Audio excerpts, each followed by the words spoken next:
데살로니가 후서 1장 3절 4절. 형제들아, 우리가 너희를 위하여 항상 하나님께 감사할지니 이것이 당연함은 너희 믿음이 더욱 자라고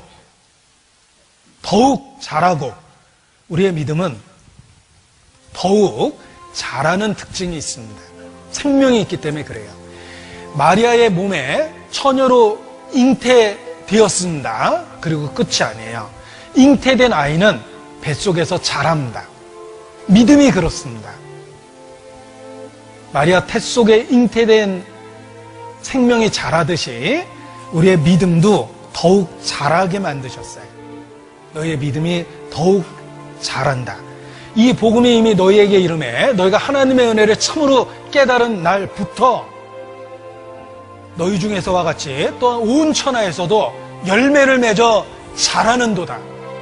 신앙은 자라는 특징을 갖고 있습니다. 30배, 60배, 100배 정말 말씀을 깨달으면 자라는 특징을 갖고 있어요. 내 믿음이 진실한가 어떻게 확인합니까? 지식이 아닙니다. 이론이 아닙니다. 교리 문답이 아닙니다.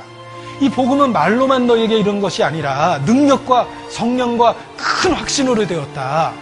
그래서 자라게 돼 있어요. 더욱 자라게 돼 있습니다. 작년과 올해가 다르고 어제와 오늘이 다를 수밖에 없고 5년 전, 10년 전 더 달라질 수밖에 없습니다. 믿음은 자라야 되는 거예요. 자라기 때문에 내게 생명이 있다는 걸 아는 거예요. 자라지 않은 믿음, 정말 그게 진실이 된 믿음인지 이 말세에 자기 자신을 눈물로 살펴봐야 됩니다. 우리의 믿음도 자라야지만 생명이 있다는 걸 스스로 느끼고 삽니다. 그런데 이 믿음은 자라면 자랄수록 움직이게 돼 있어요. 믿음의 역사와 사랑의 수고라고 표현했죠? 믿음은 역사, 움직입니다. 그래서 생명력이 있다는 걸 나타내게 되는데 어떻게 믿음이 생명력을 갖고 움직입니까? 갈라디아서 5장 6절을 보겠습니다. 갈라디아서 5장 6절. 그리스도 예수 안에서는 할례나 무할례가 효력이 없되 사랑으로서 역사하는 믿음뿐이니라.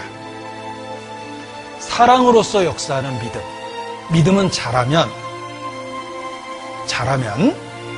사랑의 풍성함으로 나타나고 사랑으로 역사하게 되어 있어요. 내 안에 정말 생명 있는 믿음이 있고 그 믿음이 자라고 있다면 믿음의 역사가 있습니다. 생명으로 역사하는 믿음이 있어요. 사랑으로 역사하는 믿음이 있습니다.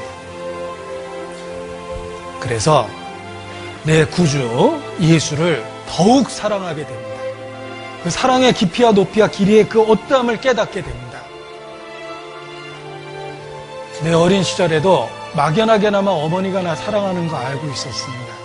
철이 들었을 때, 성장했을 때 어머니가 정말 나 사랑하고 있다는 걸 알았어요. 그 어려운 시절에 자식을 정상적으로 양육하셨습니다.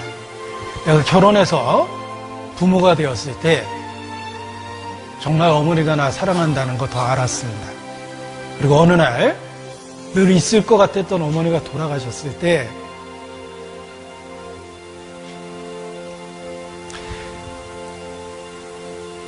정말 어머니가 내 인생에 얼마나 소중한 존재인지 더 깨닫게 됐습니다. 똑같은 사랑이라는 표현을 썼지만 10대, 20대, 40대, 50대 의미가 달라졌어요. 마찬가지입니다. 우리의 믿음이 자라면 사랑으로 역사합니다. 내 구주 예수를 더욱 사랑, 더욱, 전보다 더. 그게 믿음의 생명력이 있다는 확실한 증거예요.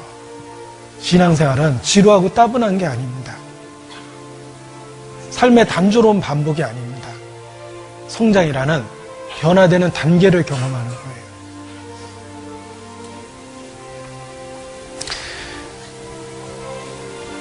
믿음이 자라면 구주를 더욱 사랑하게 됩니다. 그리고 주님을 사랑한다는 것은 보이는 바 형제 자매, 교회를 사랑하는 거예요. 여러분, 교회가 없었다면 여러분이 구원받을 수 있었을 것 같습니까? 천사 가브리엘이 여러분에게 나타날 것 같습니까? 아닙니다. 교회를 통해서, 교회를 지켰기 때문에, 말씀을 지켰기 때문에 교회를 통해서 여러분이 구원을 받은 거예요. 이 세상에서 제일 나쁜 놈은 부모에게 불효하는 놈이라고 생각합니다. 놈자 써도 되는 거예요. 제일 나쁜 놈은 부모에게 불효하는 놈이고, 세상에서 제일 폐륜하는 교회를 대적하는 겁니다. 자기를 낳은 어미를 저주하는 사람,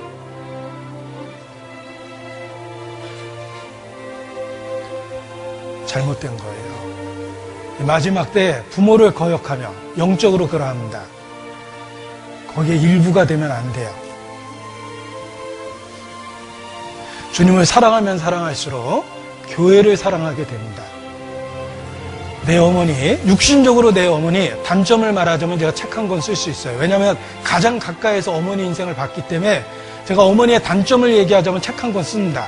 그러나 그 모든 단점에도 불구하고 그분은 내 어머니고 나를 낳았고 내 인생 중에 나를 가장 사랑하신 분입니다. 그게 진리예요. 마찬가지예요. 교회도 단점을 이야기하자면 이야기할 수 있습니다. 나의 냉정한 이성으로 내가 단점을 얼마든지 이야기할 수 있지만 중요한 건 그 교회를 통해서 내가 복음을 들었고 그 교회를 통해서 복음을 지키고 있고 그 교회를 통해서 복음이 누군가에게 전해지고 있다는 것입니다. 교회를 지킨 분들에게 정말 감사를 해야 돼요.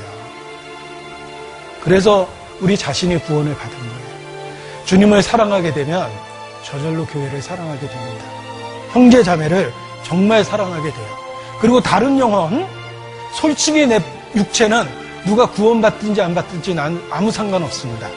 난 냉정하고 이기적인 사람이에요. 그러나 주님에 대한 사랑으로 가득 차 있으면 다른 영혼이 불쌍하게 보입니다. 눈물나게 불쌍하게 보입니다. 믿음이 자라면 비로소 영혼이 불쌍하게 보여요. 그래서 전도하려는 열정을 갖게 됩니다. 예수님 순환에 대한 영화가 패션 오브 크라이스트입니다. 패션, 열정이란 뜻이에요. 제가 기도하는 제목 중에 하나가 Give me more the passion of Christ. 내게 그리스도의 열정을 더 주십시오. 그 기도를 늘 하고 있는데 왜냐하면 내게 없기 때문이에요. 내게 믿음이 자라면 자랄수록 내게 없는 그 열정이 생깁니다. 그래서 다른 영혼이 구원받았다 그러면 기뻐하게 되고 실족하면 안타깝게 되는 것입니다. 마리아의 믿음은 예수님을 이 땅에 태어나게 하는 그 믿음이었습니다. 우리가 그 믿음을 본받으면 우리를 통해서 또 다른 영혼이 틀림없이 이 땅에 태어납니다. 여러분, 예수님, 그를 이 땅에 태어나게 한 성모 마리아, 그 믿음에 대해서 얼마나 우리가 부러워합니까? 교회를 통해서 그 일이 가능합니다. 우리도 또 다른 영혼을 잉태하고 이 세상에 태어나게 할 수 있습니다. 교회를 통해서. 이 시대의 교회가 또 다른 생명을 잉태하는 기적을, 그 성령이 이루시는 기적을 이루는 그 지체가 바로 이 땅의 교회입니다. 그래서 주님을 사랑하고 교회를 사랑하게 되는 것입니다. 마지막 때입니다. 너무 반복적인 말이라서 상투적으로 들릴 수도 있을 거예요. 그러나 중요한 건 정말 우리 시대가 마지막 때라는 것입니다. 마지막 때를 마지막 때처럼 그렇게 사는 것이 이 시대에 필요한 믿음입니다. 기도하시겠습니다.